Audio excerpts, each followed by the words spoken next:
Manchester United have beaten a team in the bottom three of the Premier League. Don't usually do that very often, but we've got a convincing 4-0 victory at home against Norwich. Very, very comfortable for Manchester United.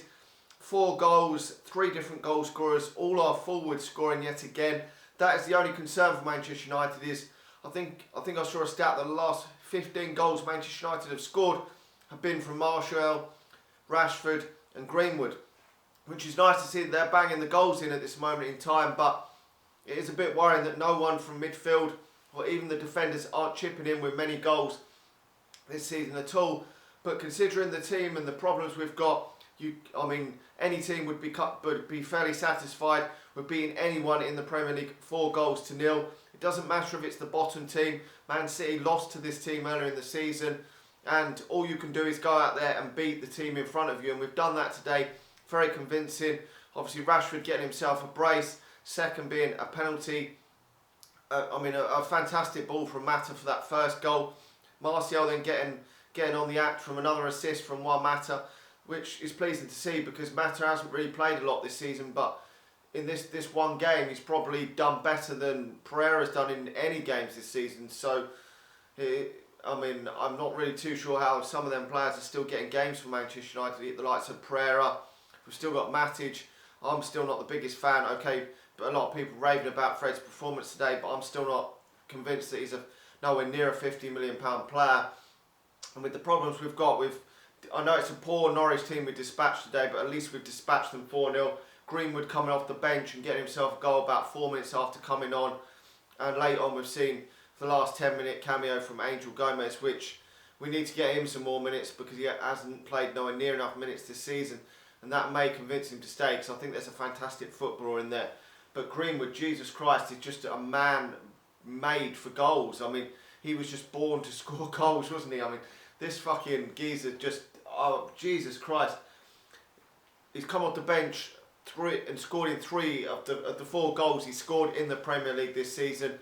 The only one he started where he scored in was against Newcastle, which is great. Whenever he's given the chance, he's doing it. And when we look back over them a few years ago when Rashford did it against Midtjylland, he took his chance immediately, Rashford, and was banging them in, which got him into the Manchester United team for the future, whereas a lot of players have to go out alone, but Greenwood's just started off like a train, just hasn't looked back, and that's 9 goals already for Manchester United this season. I'm not too sure how many more he's going to get before the end of the season. Could he get about 15 goals? That would be an incredible first season, considering he's been a bit part player for the first pretty much half of the season. The last few weeks he's played a bit more minutes, but he still hasn't been playing 90 minutes every week. He started 2 games this past week for the first time in his Manchester United career, and if he starts getting the amount of game time that Rashford's getting in the future, because at this moment in time he's definitely outperforming Daniel James, and if he gets the sort of game time that Marcus Rashford's getting, he could potentially be scoring the amount of goals that Rashford's scoring. There's no reason why he can't. Rashford is banging form, and that is the real positive. Most people are looking at it and saying there's no positives from the season. Them 2 players score. Rashford and Greenwood have been real positives for Manchester United this season, and I think the fact that Brandon Williams is now getting in at left back and looking decent as well is another positive.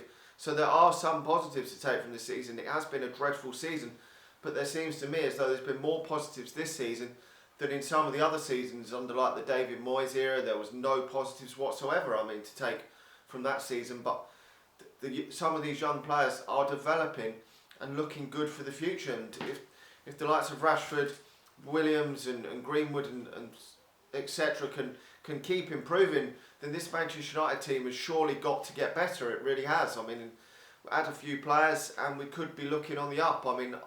As I've said before, I don't think we are. We're having good games and we're having bad games. We're going to keep doing that for the remainder of the season. I've said that a few weeks ago. But I think we're still only 3 or 4 top players away from making this side a very, very good side. And that is so near, but yet so far, it really is. If we do sign a midfielder in this transfer window, we may only be 2 or 3 players, world-class players, short of challenging at the top. And that seems crazy to think, but it really does make a difference when you sign world-class players. They really do make the difference. And at this moment in time, Rashford is becoming a world-class player. I think that's 14 league goals he's got this season now, which is very, very good. If he can hit that 20 goal barrier this season, then Manchester United will finally have a player who scored 20 league goals in the season since Robin van Persie. So that will be something to look forward to for next season. If he can continue to do that, and the others, the likes of Greenwood and Marshall, can get better, then the goals are there. The goals are there. It's the midfield and the defence that we've really got to sort out in order to push us back up, challenging the likes of Leicester and then Manchester City, and then maybe even crawling up as far as Liverpool. It's going to be a couple of year process, but it might not be as far away as some people are making out. I think the 5-6 years might not be that long. Might be longer, it might not be, but we've just got to keep just see where things take us. We'll probably have some more poor results and some good results again, and some good wins, but that's going to be how it is for the remainder of the season. And hopefully some of these young players can still develop. We can bring some players in. I don't know if we're going to bring many in this January transfer window.